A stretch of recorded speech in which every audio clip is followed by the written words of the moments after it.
What Ike Allen and Andy Anderson have created at Avaya is what the world needs. Hello, Avaya family. I'm Andy Anderson. My partner, Ike Allen, and I are teachers, mentors, and the co-owners of Avaya University. Avaya is the creator of over 1,000 books, films, courses, teachings, and other supportive resources. Thank you so much for joining us today. Our fellow teacher, Julie St. Onge, is with us today to talk about how brain spotting can heal your abandonment and betrayal wounds. Julie is the founder of New England Coaching Services. She attended the World Coach Institute, where she obtained her life coach certificate. She is brain spot trained and has completed all phases for certification.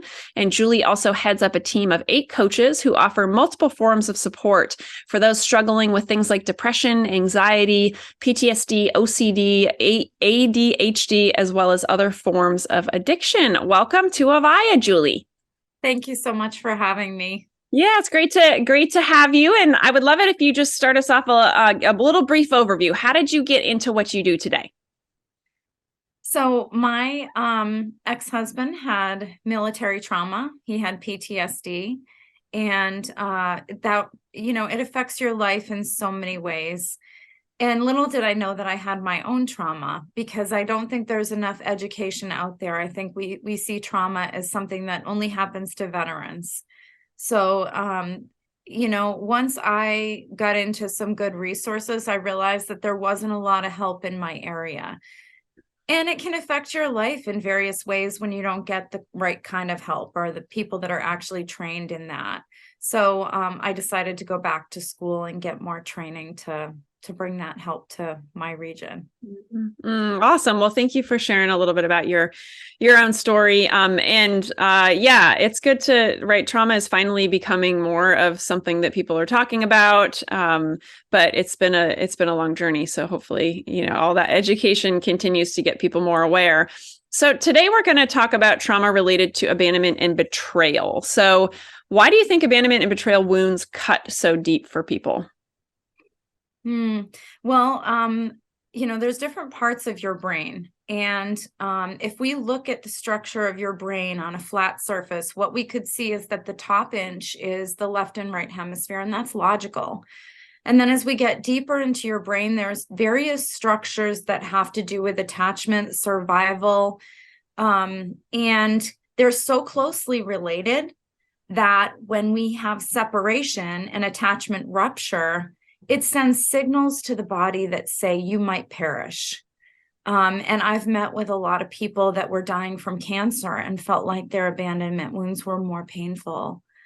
So it sends such a deep, strong signal and bypasses the logical brain that even sometimes when the situation passes or there's repair, that signal stays stuck until we go back in and do psychotherapy and help heal it. Yeah, interesting. And yeah, thank you for going into really that like trauma response and how it does really override that part of our brain that's like rational and is a much different organism. And yeah, how that happens. So what would you say, how does the emotional brain organize things like stress and wounding of abandonment and betrayal? Yeah, so the logical brain will say things like 1 + 1 is 2, or it'll find things linear or have them make sense. So where we can get stuck is that the emotional brain can be sending signals and the logical brain's trying to say, well, what are you telling me? And the two aren't cooperating or coinciding and talking. The emotional brain organizes things in groups of what's alike. Like, ever remember that game as a kid, like which of these things does not belong, doesn't look like the other? Well, what the emotional brain does is it says, oh, all of the attachment wounds or betrayal or abuse wounds are going to go in one pocket. So that pocket might be all the men that have hurt you, all the women that have hurt you, all the wounds that have to do with addiction, and it will clump them together in pockets. The neat thing is that if we hit a pocket, we can cause a collapse of one piece, which usually causes like a domino effect of the others. So that whole pocket will collapse, which means it will stop sending those signals, your amygdalas, your fire alarm of your emotional brain. And the reason why your body is designed to react before it thinks is, if you and I are walking past a bear and that bear attacks us, if we try to be logical with the bear, we get eaten. So we have to run. And then we can unpack it later, hours later, we're still talking about it. Like, can you believe that happened? Unfortunately, also what happens is that the emotional brain continues to send signals associated with that danger. So if you saw a flower, a shadow, a blue house at the same time as that chase, your brain associates all of those signals with the bear. So what we do is we find those pockets where your emotional brain associated all those triggers, and we can help them collapse. Mm-hmm. Yeah, fascinating. And I'm glad you mentioned that bear example, because yes, right, that is where how our brains work, obviously to keep us alive, and thank goodness for that, or we wouldn't be here, because we would have gotten eaten by the bear if we tried to reason with it. And so, okay, so in what ways, like, how can we identify, in what ways is identity affected by these types of wounds? Well, we co-regulate. If you're in a room with somebody who's extremely anxious, you may feel that anxiety. If you're with someone who's very calm, you may feel that calming presence or that sense, and your body may start to feel still, because we're really designed for community. So whether you're introverted, extroverted, or some combination of both, we are so, the structures of our brain and body move towards community. So when we have an attachment rupture, it's almost like tearing a piece of yourself out of you. And I've heard it said kind of like, if you have one pink piece of paper and one blue piece of paper, and you super glue them together, there's no good way to get those two pieces apart. And when you rip them apart, you might have some of the blue on the pink and the pink on the blue. And that's because people that you interact with, who you're attached to, are assimilated into who you are. Mm-hmm. Yeah, interesting. I love your examples of the blue and the pink. And okay, so let's talk about brain spotting. First off, what is it? What is brain spotting? Then we'll go deeper. So brain spotting was coined by David Grand. He was a therapist who did EMDR and somatic work. And all those words, what do they mean? They mean that he was working with stress signals going to the body and stress signals stuck in the emotional brain. And he was working with a figure skater, of all things, someone who had maybe very little trauma, but she had a relationship with the ice. She had success on the ice, but she also was injured multiple times on the ice. And those injuries, those signals got stuck and kept her from doing like a triple loop. So he figured out a way through eye position and signals that get sent to the emotional brain down to the body to untrap those signals and release them. And they did 1 hour session, and she hadn't been able to hit that move, I think, the whole time, her whole career, and she hit it on the first try. And so he knew he was onto something and started kind of putting it out there and training people. And the success has just been so amazing. I know they did it with 9/11. They did it with the Sandy Hook school shooting. And what they did was they donated all the therapies that are out there, animal art, cognitive behavior, reframing. And what they found after tracking those communities for years is that they all voted that brain spotting was the best modality for the adults that had experienced those traumas. And we can see on a brain scan the trauma reduce. We can actually see it go down, and I've had people say, oh, should I just get a brain scan? You really don't need one. Usually we can tell how much trauma you have based on your symptoms. When I do brain spotting, I measure trauma levels before and then 4 sessions in. And that's usually what helps me to know how quick that person is healing. So with the brain spotting, what you're really just doing is you're using the eye position that they looked at typically when they were traumatized, where they feel it in their body. And you're having them focus on that signal of where they feel it while you add in bilateral music. That's the simple version. There's about 10 different types. And if it's complex case with complex PTSD, you have to get more creative and really kind of know what you're doing to be able to keep that person. You want them on the edge of their window of tolerance. Your window of tolerance is that area that you feel like I got some stress and I could take it. I was okay. But right on the edge of that window, on one side, we see hyperstimulation, and on the other side, we see hypostimulation. So you may be flying off the handle and raging, or doing highway hypnosis where you're numbing out and you don't really even feel like you're in your body. So my job as a brain spotter is to kind of get you on that edge where we have you stretching and feeling it, but not passing the edge. Where you're causing, a mental health collapse. Mm-hmm. Yeah. So, okay. Thank you for explaining a little bit about like the process of brain spotting. So let's say, because today our audience is looking for healing around the topics of abandonment and or betrayal. Let's take betrayal for an example. Say someone has had an infidelity in their partnership or something like that. Can you kind of walk through what might brain spotting, like a session, be or something like that for someone who has had that kind of betrayal trauma? Sure. And I would say, just as a disclaimer, don't do this at home on your own. I have some really good articles that talk about why, but basically, long story short, if you're a deep sea diver, you need a spotter. Because if you go too deep, you may have oxygen levels and gas levels be so off that you don't have control of that situation. That's the same as here. You might be able to do a minute or two, but going any deeper, you can get stuck in spaces that could keep you there 5 times longer, not having a spotter who really knows what they're doing. But say that person comes to me and they're like, I have been so traumatized. My husband cheated multiple times. I'm not okay. I can't function. We approach that from various steps. So first, what I do is I measure their trauma, and I try to do an assessment of how bad is your childhood trauma. We do an ACE score. That's a score where we look at 10 different areas and we say, well, how much trauma did this person have? Because if you have big childhood trauma or wounding, and then we stack on top of that betrayal, you're going to take a lot longer to heal.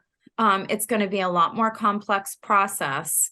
A lot of times with those people, what I'll say is, can we start current day and try to stay there, even though we can't always control what comes out? And depending on how activated they are, if I say to them, what's your stress level right now on a scale of 1 to 10? And they're like, it's a 10, and they're crying and shaking. I'm not going to activate that person.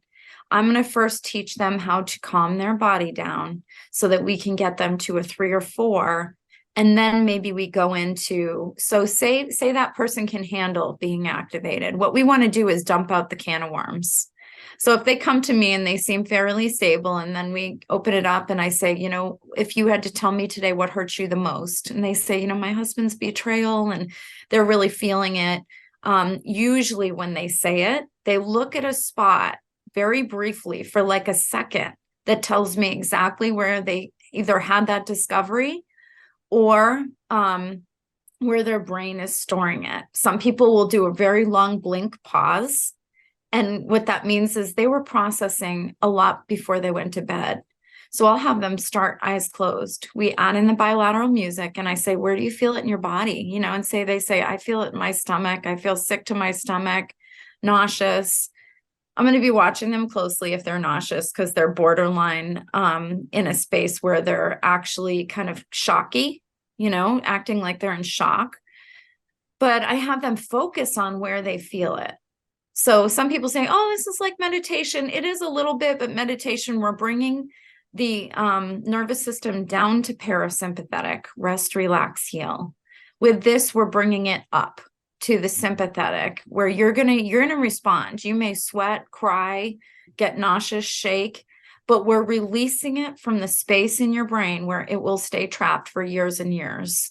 Mm-hmm. And you'll get, it's like it expedites healing. Some people go through the grief cycles super quick, where I can see on their face, they'll cry, they'll be sad, angry, deny, bargain. And then at the end, hit acceptance. And the only way for me to know how many sessions they'll need is to work with them. But typically, if it's just contained to adult wounding, it's 4 sessions, and there's a drastic change. Gotcha. Thank you so much. I really appreciate you going through that and knowing that, and I appreciate the disclaimer, and also knowing that everybody's got a different story out there. So it's going to be, things are going to be different for everybody. So what are the patterns you've seen with people who are committed to this type of therapy? Like you mentioned a little bit about going through those stages of grief, but anything else you can say about the results? Yeah. Well, when I measure trauma in the beginning, most people are moderate to high if they're coming to me for this. We look at life crisis, that translates in the brain as a trauma oftentimes, unless that person has a really strong system in place to work through it at the moment that it happens. So usually about 4 sessions in, that number is either half. A lot of times I see it down to about 10% of what the original number was.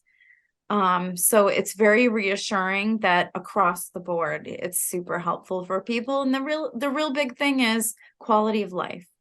That's what we're trying to accomplish, is getting you back to the healthiest version of who you are.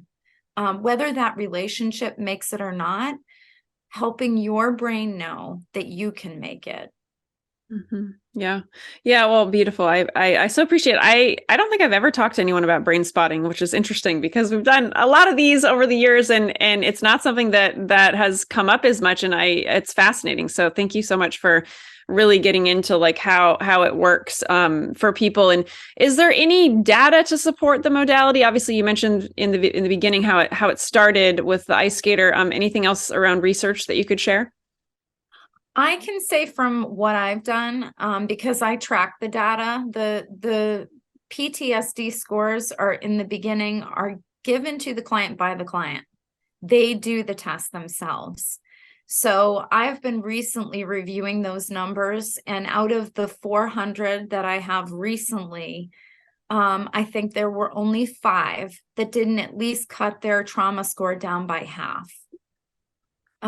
So that in and of itself is my own data. There are so many clinicians out there that have tons of data now. They have research articles, they have studies, they have scans. So there's a lot.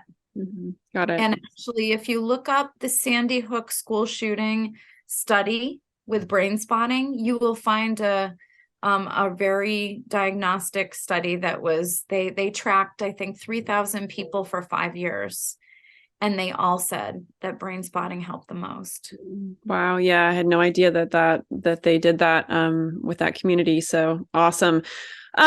Okay. So why don't we talk a little bit about, we've talked brain spotting, and I'm also curious, just like for people who have, let's say, abandonment fears in general, and they come to you with, and it might not be some like acute event that's ever happened or whatever, but they definitely have a lot of fears of being abandoned by a partner, by their pet, by their children, by whatever.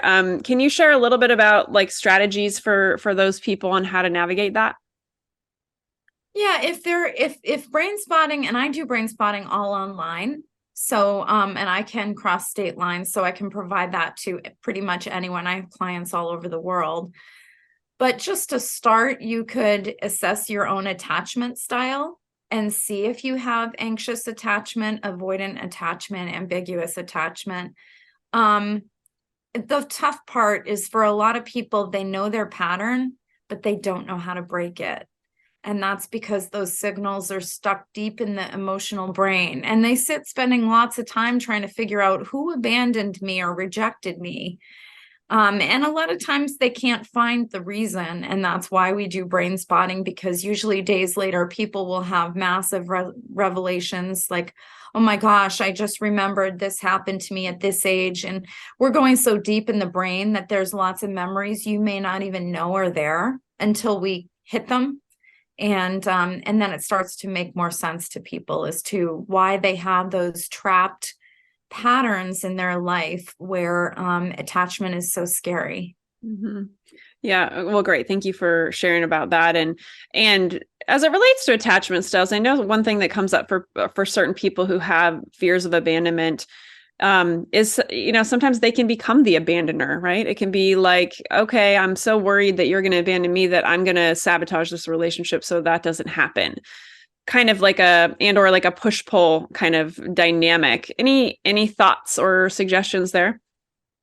Yeah, other words I know I've heard is distancer or pursuer.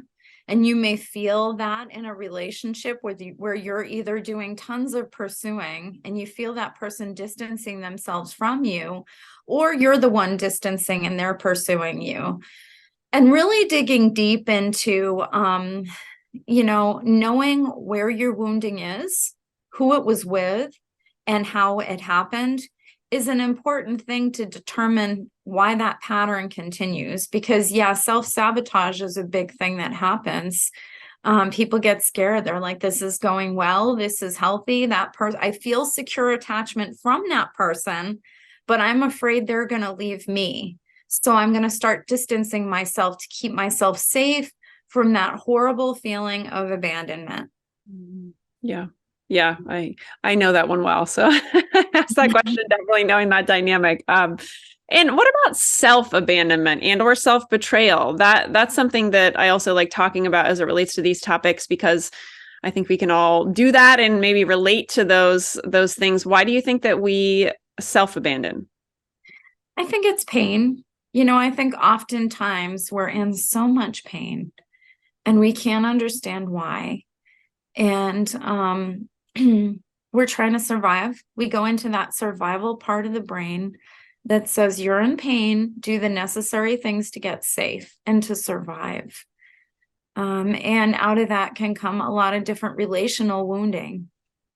And so I think it's really important for each person to know, what's your value system? What do you value in life? And not just stating your values like honesty, respect, but knowing what each of those words mean, defining them. What does honesty mean to you? Because I could get 50 people to describe what honesty is, and they'd all say a different thing. So there's a specific reason that value matters to you. And then living out that value system congruently, even when you're stressed. And reviewing that and understanding your own value system so that you can stay true to it when you're in pain, when you're being stretched. Mm-hmm. Yeah, absolutely. Yeah. Well, thank you for that. And for people who struggle with even, well, gosh, what are my values or who am I? Because I've always been so maybe attached to other people or enmeshed with other people or what have you. Any thoughts for them on even just, just getting started, trying to figure out who they are and what they like and what they don't like? Yeah. I think one big thing is self-compassion. Knowing, and that's another thing I try to measure with people. But, when you're feeling like, gosh, who am I? What do I like? You may be a non-person. Your whole life, you've just supported and cared for others, and you don't really exist at all. So starting to know, who are you, Sue, Sally, Harry, George? Like, what makes you you? What do you like? What don't you like? And why do you operate out of that space where you just don't exist? It's safer for you to not feel at all. Maybe you can't even identify your own emotions or where your stress signals are trapped. And so for some people that were abused, it's safer to be invisible. And so that work is very slow. We have to do that very carefully because we, again, don't want to cause a mental health collapse, but helping them to start see themselves and have compassion on themselves, and care for themselves. And in a lot of different communities, often religious communities, they can perceive self-care as selfish. But self-care is necessary to care for others. It's that same principle as on the plane, putting the oxygen on yourself before you start looking around, because when the lights go out, you can't function. And for a lot of people, it's like the battery on your phone. They know it's draining down. They know they're at zero, but because they've treated themselves like a non-person, they just keep pushing instead of recharging.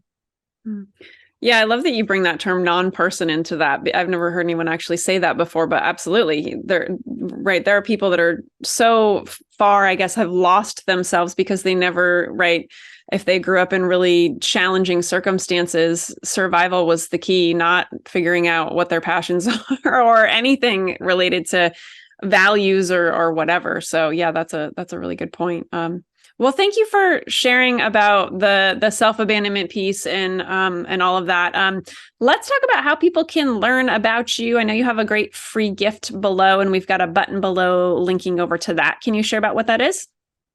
Yeah, I did include a little document that talks about what brain spotting is and isn't. I've had people, they come up with their own version. They're like, oh my gosh, this is exposure therapy. No, it's not. It's not hypnosis. It's not anything that's going to take away your free will. You always have the control. But it just explains, how it will help you and why it's used in various modalities. Wonderful. And then as far as, getting a hold of me, newenglandcoachingservices.com or any coaching services LLC@gmail.com is good. Those are 2 ways. Awesome. Well, thank you for offering that up. And we'll have buttons and links below to everything for people to go check everything out. Do you have any last insights you'd like to leave people with before we wrap up? Yeah, I would just say if you're someone who feels like you're so stuck that healing isn't possible, I just want to reassure you that it definitely is. I've seen so many people from so many walks of life, trauma out of the military, trauma out of broken marriages, situations where people have had been in various countries to serve and they've been wounded or abused, sex trafficking, all kinds of really extreme examples. And I feel like if it works for them, it's going to work for you. So staying stuck is not something that has to happen in your life. There is a way to heal and be whole. Awesome. Well, thank you for reminding everyone of that. And thank you so much for doing this with us. I so appreciate it. Thank you. Thank you for having me. Yes. And thank you, Avaya students watching or listening right now, for showing up for yourself on your own journey today. We will see you all again very soon. Take care. Avaya has changed my life. Avaya has made me the woman I am today. Avaya is my home. Avaya is personal freedom. Avaya is the reason my life continuously improves. Let everyone in your life know about Avaya. Everyone needs to know about this amazing company. Thank you, Avaya, for appearing in my inbox. What Ike Allen and Andy Anderson have created at Avaya is what the world needs.